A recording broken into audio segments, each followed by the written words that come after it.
Now, in the interests of openness, I should declare I've already got an interest in this year's Kentucky Derby.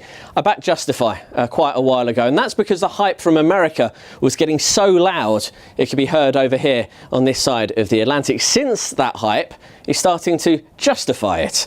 He was a brilliant winner of the Santa Anita Derby, one of the key trials for the Kentucky Derby, and just the way he looks, he's a beautiful specimen of a horse, and he's got this great middle speed that's a little bit American Pharoah-esque. I'm not saying he's as good as American Pharoah, but that leap to make that assumption, you don't have to jump all that far. So for me, Justify is the one I want to win the Kentucky Derby. Now, there is an extra element, of course, because Mendelssohn, drawn out in 14, being sent over by Aidan O'Brien. Ryan Moore also making the trip, and he was outstanding in the UAE Derby, certainly visually anyway, so I'm not entirely sure what he beat that day, what the form is actually worth. We know, though, that he travels well. He is a Breeders' Cup winner, and he's bred for the dirt as a scat daddy, and it wouldn't be surprised to see him improve again. I would certainly be very, very fearful of Mendelssohn. There's a few others in the race we should mention as well. Let's talk about Audible, winner of the Florida Derby. That's the route that last year's winner took to this race, certainly looking good when he did that. And Magnum Moon as well, the Arkansas Derby winner, is unbeaten in 4 starts.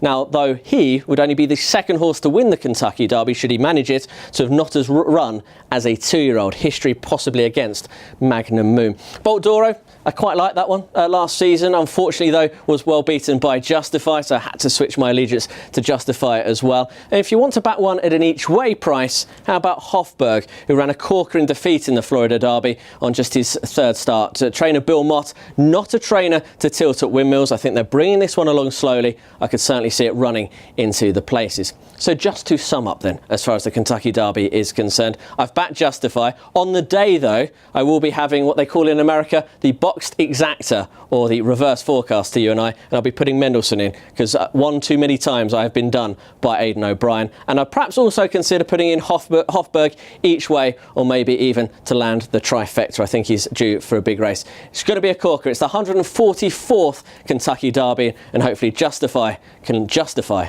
the hype.